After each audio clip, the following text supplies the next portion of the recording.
Today we are going to see interpolation process in frequency domain.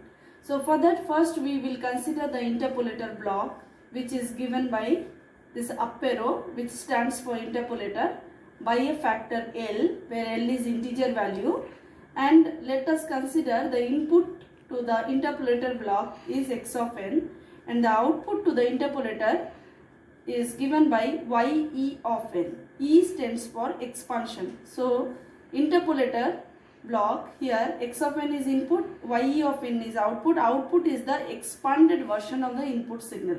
So we are denoting that by ye of n. So ye of n is given by x of n by L, where n is equal to 0, plus or minus L, plus or minus 2L, etc. and 0 otherwise. This is the relation of interpolated signal and the input signal. Here n by L is nothing but the expansion in time domain. But we are going to see here interpolation process in frequency domain. What is the result of interpolation in frequency domain or in terms of spectrum? So to find out the relation in frequency domain, the input signal and output relation, let us take the Z transform of this ye of n. So when we take the Z transform of ye of n, we are getting, say, this is ye of z. Now this, by substituting z equal to e power j omega, we can write the signal in frequency domain. So now first we are converting to z domain, because converting a signal to z domain using the Z transform is much easier than directly going for Fourier transform and taking ye of e power j omega. So first we are taking Z transform, then we will replace z equal to e power j omega, and we will be getting the frequency domain representation of interpolation. So ye of z is nothing but the Z transform, or we can write that as Z transform of ye of n.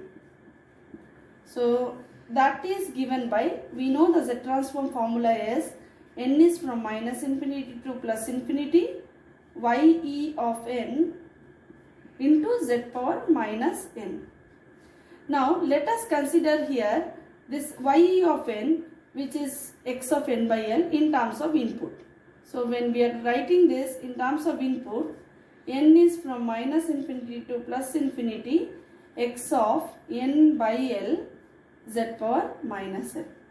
Now we will consider this, let n by L equal to k, or we can say that n equal to L into k.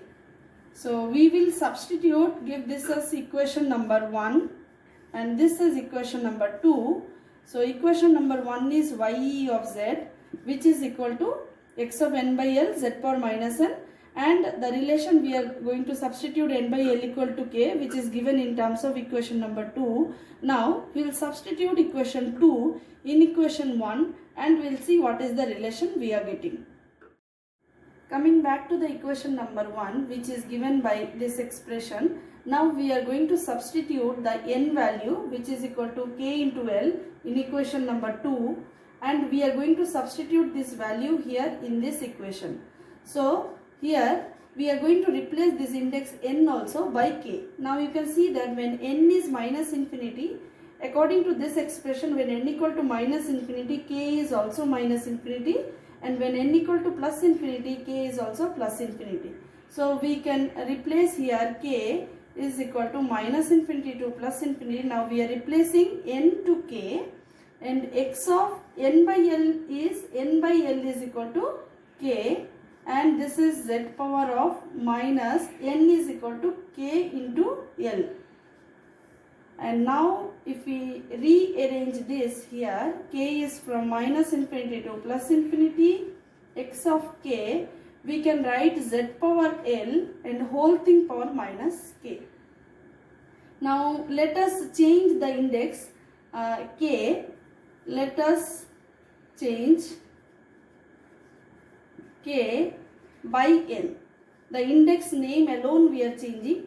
So here n is from minus infinity to plus infinity, x of n z power L whole thing power minus n. Now this, comparing this with the Z transform basic equation, this can be written as x of z power L.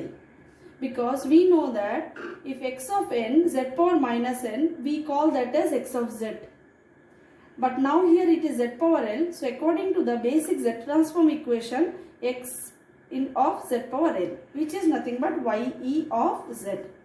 Or we can write this as by replacing z by e power j omega. When we replace z equal to e power j omega, here in this expression we are getting ye of e power j omega is equal to x of e power j omega into L. So omega into L, here omega into L is nothing but the compression of the signal in frequency domain. So in time domain the interpolation is expansion, whereas in frequency domain, this is the frequency domain relation of interpolation, where this is equation number 3. Here the input spectrum x of e power j omega is input spectrum, but the output spectrum of interpolator is given by ye of e power j omega, which is equal to x of e power j omega into L. So omega into L, here this product is nothing but the compression of the signal. It's not expansion, it is compression. So in time domain the interpolation is expansion, and in frequency domain the interpolation corresponds to compression of the signal. That we will see in terms of one example. Now we are going to see the interpolation in terms of one example. So already we have seen the relation of interpolation input and output, which is given by ye of e power j omega is equal to x of e power j omega L, where x of e power j omega is nothing but the input spectrum, and the output spectrum or the interpolated spectrum is given by x of e power j omega L. This omega into L denotes the compression of the signal. Now this we will give one example and see how the effect of interpolation in frequency domain. So for that, let us consider the input signal spectrum, which is given by here in this way, where this is the baseband signal x of e power j omega. Its spectrum is given in this way, which is a periodic spectrum. Now this x of e power j omega L is ye of e power j omega. So how to get this y of e power j omega? So simple thing here is omega into L is nothing but the compression. This product gives compression, not expansion. So this compression by a factor L. So let us consider L equal to 2. So in this case we need to obtain ye of e power j omega, which is equal to x of e power j omega L, where L equal to 2. So it is x of e power j 2 omega. Already we have x of e power j omega with respect to omega. We have the spectrum here. Now how to obtain the spectrum? X of e power j 2 omega. That means here the omega axis or the x axis should be scaled by a factor 2. So here the scaling is by 2, and that is why what we need to do, since here 2 into omega is the normal multiplication, since it is in terms of a spectrum 2 into omega, or it is in the signal operation. So in signal operation 2 into omega is not the multiplication or extra something, it is the reduction or the compression here. So compression by a factor 2. That means the x-axis, that omega axis, should be divided by 2. So we can take this x-axis, that is omega axis, and we can scale it by a factor 2. Now whichever is there, sample at 0, that is at 0. The sample at 2 pi will be divided by 2. So 2 pi by 2, it will come to pi. Similarly, whatever will be there at 4 pi, that will be 4 pi by 2, that is at 2 pi. So you can see that in this way, when we obtain ye of e power j omega, which is a scaled version of x of e power j 2 omega, where this by 2, by a factor 2, we have scaled the x-axis, not the y-axis. The y-axis value, if it is 1, the y-axis value is remain 1 here.